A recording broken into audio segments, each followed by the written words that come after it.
What's up, YouTube? It's your old school expert, and today I've got a very special opening. It is an old school booster box that we're going to open up on the channel, sent to me by my sponsor, Yugioldschool. So real quick, I want to shout out to them. If you haven't already, check them out. They've got singles, sealed product, deck boxes and sleeves, and now they're even carrying Pokemon products. So check them out.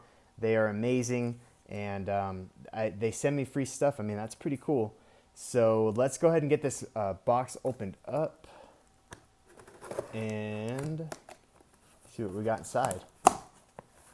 I was a customer for a while before they started sponsoring me, so I had a lot of good experiences with them. They're still very new and constantly growing, so keep that in mind that every time you come back to the website, more stuff is stocked up. So again, keep that in mind. Don't forget that they're constantly updating the inventory and expanding. So that's always a good thing. All right. Let's move that out a little bit. Awesome.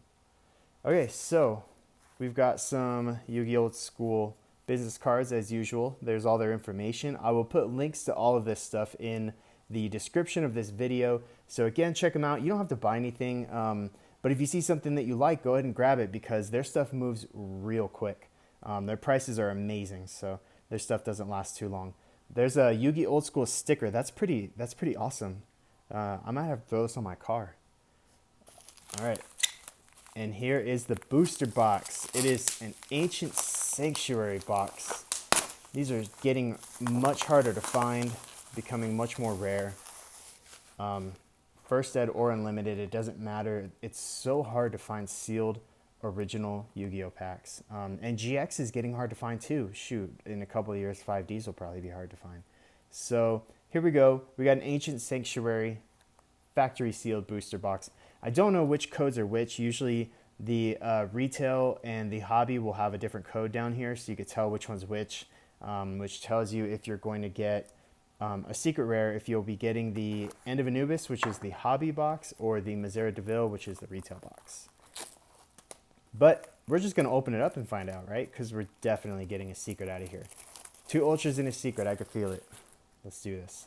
It's been a while since I opened a box. Let's actually zoom this a little bit. How's that?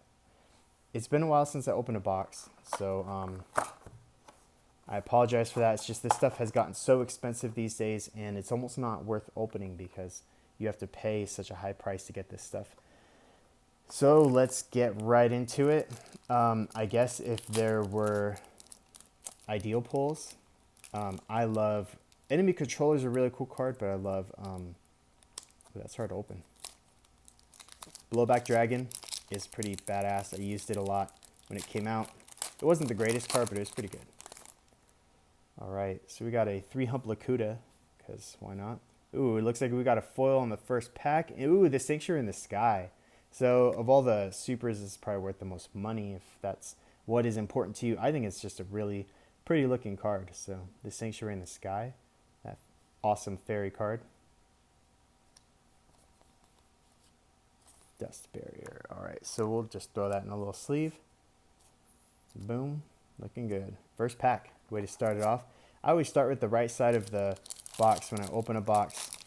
And for those of you who have seen a lot of my old school videos, you know why, because I always do better on the left side. So the Law of the Normal and Double Costin. That's the rare.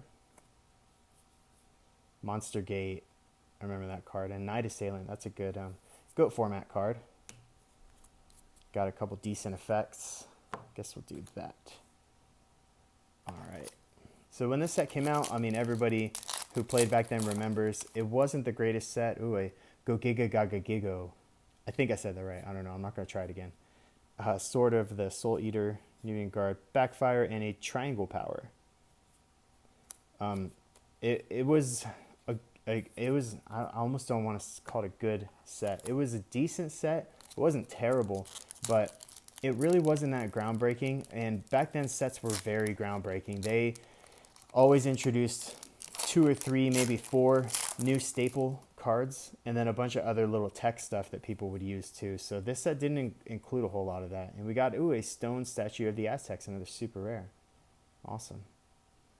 So this card has 2,000 defense and any battle damage your opponent takes when he or she attacks is doubled.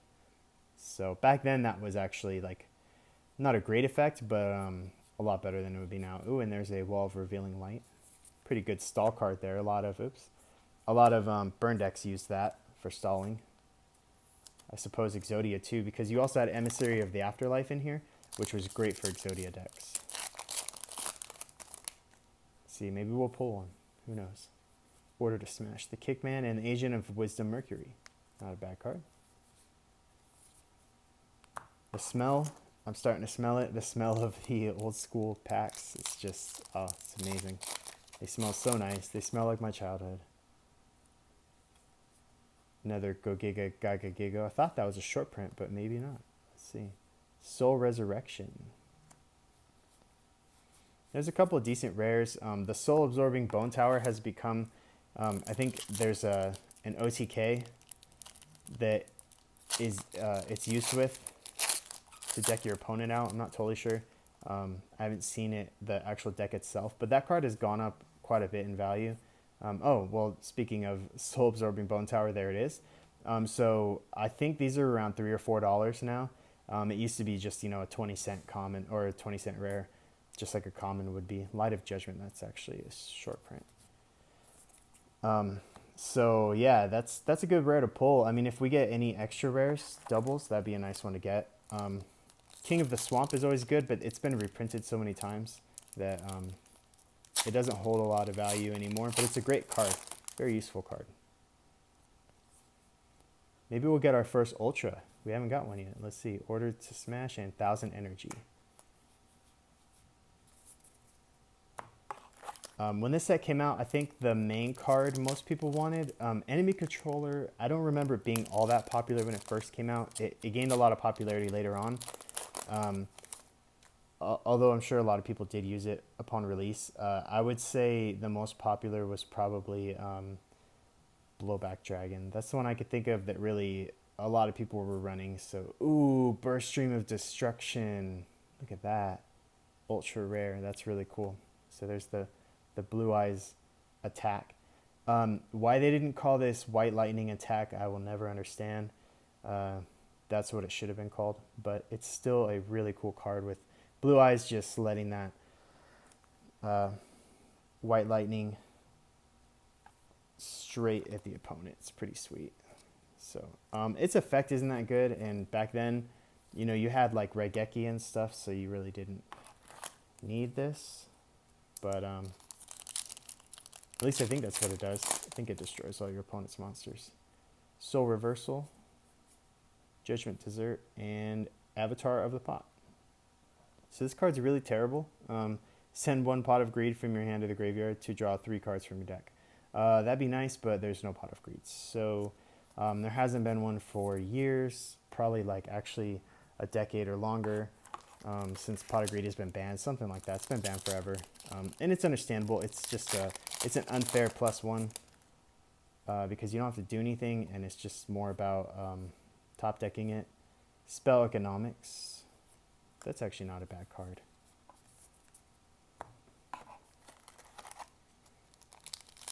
Last pack of the right side.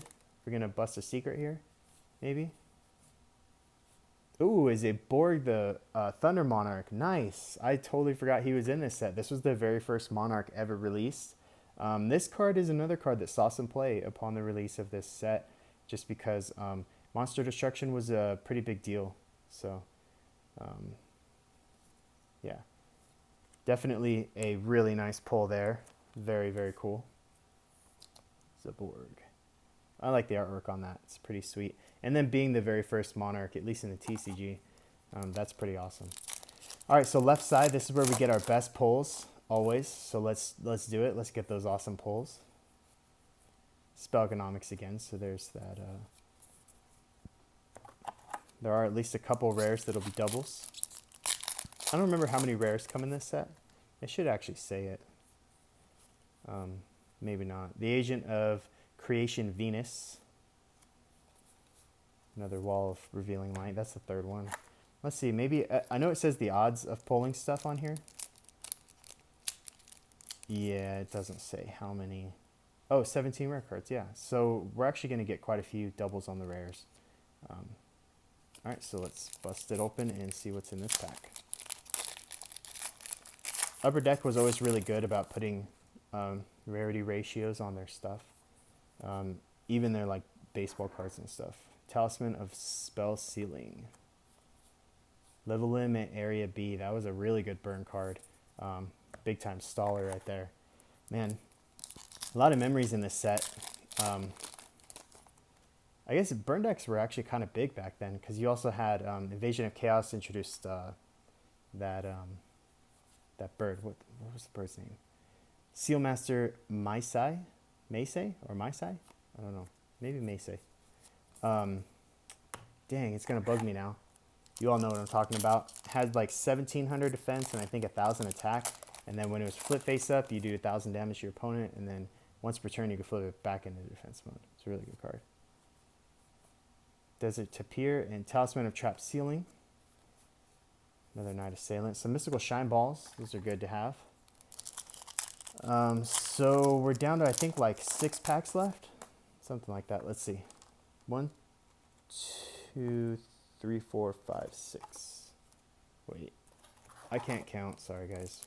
1, 2, 3, 4, 5, 6, 7 if you include the one. Okay, that's what I was trying to figure out. All right, so this will be the 7th to last pack. And, oh, there it is, Emissary of the Afterlife, just like I was talking about. So that was a really good card for Exodia. As you can see, it says when this card is sent from the field to the graveyard, each player selects one level 3 or lower normal monster from his or her deck, adds it to their hand. Of course, you show it to your opponent. And what was really nice about this is it doesn't matter if your opponent gets the effect as well, because your opponent is not going to be running, unless they're using Exodia, is not going to be running any level 3 or lower normal monsters. So that was it was a pretty good card. Definitely brought Exodia back from pretty much nothing. No one really used it back then, and then once you saw those, some Exodia decks started popping up. So it's kind of cool. Soul Reversal, and there's King of the Swamp. Awesome. Hadn't pulled one yet. Another wall. There's a lot of Wall of Revealing Light in here. Back in the day, that was like a $2 card. It was a pretty pricey card, just because its ability to just completely stall out your opponent. Ooh, we got a foil, and it is, oh, it's an enemy controller. Nice. That's awesome. That is so cool. All right. This card, it's, I don't know, I always felt like it probably should have been a super rare and not an ultra rare based on playability, because it was really situational. Like, yes, its ability to put your opponent's monster in defense mode was great, and then its other effect, especially if you had a scapegoat token or something, to tribute that and then take control of one of your opponent's monsters for, it had to be a face-up monster, for the rest of the turn, was good. But once the ban list came out, this set, or this card really saw more play, because you know, they started banning stuff like Change of Heart and stuff like that. So you needed something to disrupt your opponent's plays. All right, next pack. Can we get a secret? We haven't got a secret yet. We're gonna get a secret out of here. Let's see. Ooh, a Draining Shield. Nice. All right. Draining Shield's kind of a cool rare. You negate an opponent's attack and then gain life points equal to the attack points. Third Sarcophagus. And we got a Theban Nightmare.